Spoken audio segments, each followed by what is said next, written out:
Virgo, tignan natin kung ano po ang mensahe para sa iyo regarding work, business, and money. Keep in mind po na ito ay general reading lamang, so hindi lahat ay makaka-relate, so be open-minded. Sa mga hindi pa po nakasubscribe dito sa ating channel, please subscribe na po kayo and palike na din po ng ating video. At sa mga nais pong mag-avail ng ating private readings, ng ating Evil Eye Amulet Necklace at ng ating Cures Bracelet, makikita nyo po yung link sa description box, Tarot Intentions by Alian Reyes.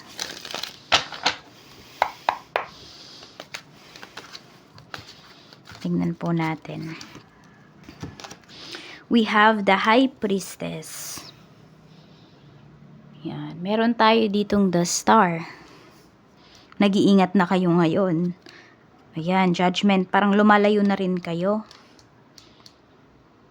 Or pinag-iisipan mong mabuti yung paglayo mo. Yung pag-alis mo.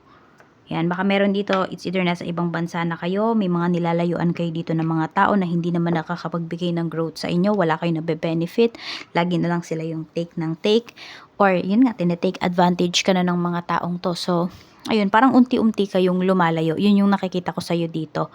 Or sabihin natin kung di man kayo lumalayo, pero hindi na kayo emotionally attached dun sa mga tao na yun. Tignan natin, di ko alam kung may magpapakasal dito.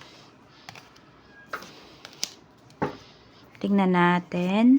Or may magpapakasal na family members mo pero di mo alam kung makakauwi ka kasi yung iba po sa inyo pwedeng parang instead na iuwi ninyo yung pamasahe ba? Ganyan. Pwede pong iipunin na lang nung iba sa inyo. Depende siguro kung gaano kalapit sa iyo yung tao na yan. Tignan natin.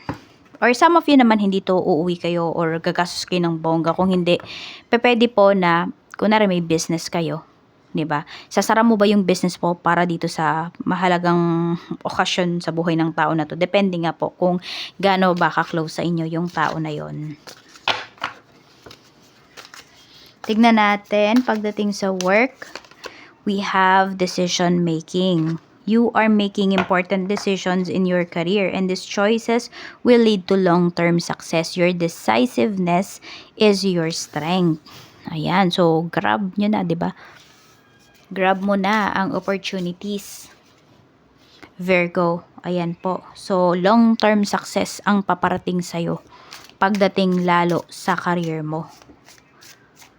Kaya pag-isipan nyo yung mabuti. Pero yung iba sa inyo, yes, pag-iisipan nyo naman talagang mabuti yan. Hindi kayo magpapadalos-dalos, no?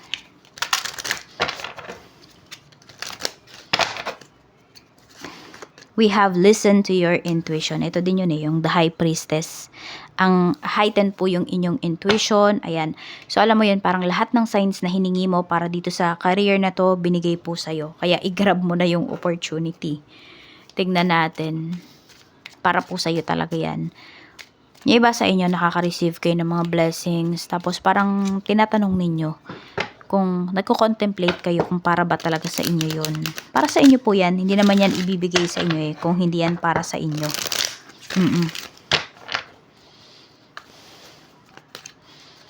We have 7 of Wands. Ayan, maraming tumututol dito sa mga decision mo pagdating sa career.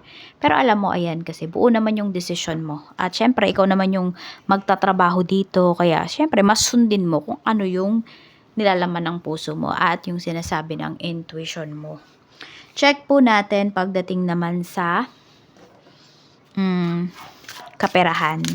Sa kaperahan naman po, Spirit Guide, kamusta po si Virgo? Kamusta po ang kaperahan ni Virgo, Spirit Guide? Pagdating naman sa kaperahan, coexistence. But nakabaliktad na naman siya. Over-independence or blurred boundaries may be causing you to lose your sense of self in the relationship. It's time to reclaim personal space and independence. Okay. So, meron ba dito? Kung meron kayong asawa, ayaw niya kayo talagang pagtrabahuhin. Pero yung iba naman sa inyo, sinusumbatan kayo. Kasi wala kayo napapasok na pera sa family. Or baka pwedeng meron dito nagkasakit. So, hindi na po kayo makapagtrabaho. Talaga, yung normal job ba? No? Oo. So, pwede kayong mag-work from home. Yung iba po sa inyo, pwede kayong mag-sideline. So, wag daw kayo masyadong dumepende dun sa tao. Kasi yun nga, it's either talaga, no, mag-aaway kayo, pag-aawayan nyo yung pera. sa umpisa siguro maintindihan kayo ng tao na yon, pero kung kunwari ilang years na, 'di ba? Mapapagod din yung taong tumutulong sa iyo. Yan, kung may taong tumutulong sa iyo dito, magpasalamat ka, pero 'wag mong abusuhin, Virgo, yung tinutulong sa iyo ng tao na yon, or the other way around, no. Kung kayo naman yung may tinutulungan, tulungan niyo din yung tao na yon na tumayo sa sarili niyang mga paa. 'Wag niyo masyadong i-tolerate. 'Wag kayo maging enabler na buong buhay niya kayo yung susuporta sa kanya. Huwag mo yung iparamdam sa kanya. Iparamdam mo na kaya niyang tulungan yung kanyang sarili. Iparamdam mo din na hindi ka laging nandyan. Kailangan may ma-realize siya. Improving health. Ayan po, oh. 'Di ba sabi ko sa inyo yung iba, pwede kasi dito na nagkaroon ng sakit, ganon. So, unti-unti naman daw po makaka-recover kayo. So, ayan, unti-unti makaka-recover kayo. Mababawi ninyo yung lakas ninyo, yung inyo pong self-esteem, tataas ulit yan. Ayan, makaka-recover po kayo at makakapagtrabaho kayo. Sabi nga, may paparating na opportunity para sa'yo dito. Tignan natin ano pa yung mensahe. Spirit guide, mensahe pa po natin for Virgo. So, huwag kayong mawawala ng pag-asa. We have the Empress. Yun lang, alagaan mo yung sarili mo. Huwag mong pababayaan. Tsaka huwag kayong maiinip. Kung kayo man ay nakakaranas ng hindi magandang katayuan pagdating sa inyong health. So, kung hindi nyo pa nararanasan okay yung health ninyo, Virgo, syempre aalagaan nyo yan. Huwag nyo din namang aabusuhin na magtatrabaho kayo 24 hours a day. No? Pahinga din pag may time. Yan, mag-enjoy din kayo. Enjoyin nyo rin yung pera na kinikita po ninyo. Baka naman kasi nung may pera kayo, ayan, todo bigay kayo kung kani-kanino, hindi kayo naglalaan para sa future ninyo. So, ayan, madami kayong nakilala talaga ng mga totoong tao sa life ninyo simula nung nawalan po kayo ng trabaho, nawalan kayo ng pera. Tingnan natin. Pagdating naman po sa business, kung may business po kayo, empathy. Sabi dito, you deeply empathize in your relationships, understanding others' feelings, which strengthen your bond and fosters harmony. So, pagdating naman po ito sa mga mga kliyente mo, sa mga suppliers mo, or sa mga sinusupplyan mo, kung ikaw naman yung nagsusupply, so nagigets mo sila, pwede kasi na yung mga pinagdadaanan nila ngayon, napagdaanan mo na yon. So nagigets mo sila, naiintindihan mo sila, naaarok mo, no? Yung kanilang kaisipan, yung kanilang damdamin. So, alam mo yun, nag-aabot ka sa kanila ng tulong. Ayan po. So, madaming humahanga sa'yo dito, maraming nagtitiwala sa'yo, Virgo. Sabihin natin, alam mo kung paano basahin yung mga kliyente mo, yung mga tao sa paligid mo. Yan, yung mga tao dito sa business mo, we have remained positive. Yan. So, yung iba sa inyo, napaka-positibo nyo po. Napaka-positibo ng outlook ninyo pagdating dito sa inyong business. Kaya naman, puro blessings talaga ang binibigay sa inyo. At saka yun nga, dahil nakakatulong din kayo sa ibang mga negosyante. We have King of Swords. Yun lang, medyo mag-ingat lang kayo kasi pwedeng may mga tao dito na tinatake advantage talaga kayo.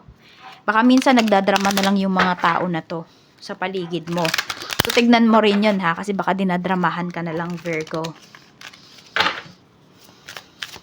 Sabi nga, use your intuition. Check natin ano pa po ang mensahe natin for Virgo. We have authority. Yan. Sabi dito, be self-confident. Take on the role of a leader and everyone will respect you. May mga humahanga sa'yo dito. May mga tao naman dito na tinatawag ka pang boss, bossing, madam, ganyan. Pero, totoo, sila naman yung mas nakikinabang sa'yo. So, claim your power. Diba? Bawiin mo yung power mo. Yan yung gawin mo dito. Kasi meron nga, madami talaga, Virgo, nagte-take advantage sa'yo. Kaya huwag ka maniwala dun sa tinatawag ka nilang madam, boss, ganyan. Pero totoo, sila naman yung mas kumikita. No, dahil sa'yo. Sila yung mas nakikinabang dahil sa'yo. So, ayan lang po. Maraming salamat, Virgo, and more blessings to come.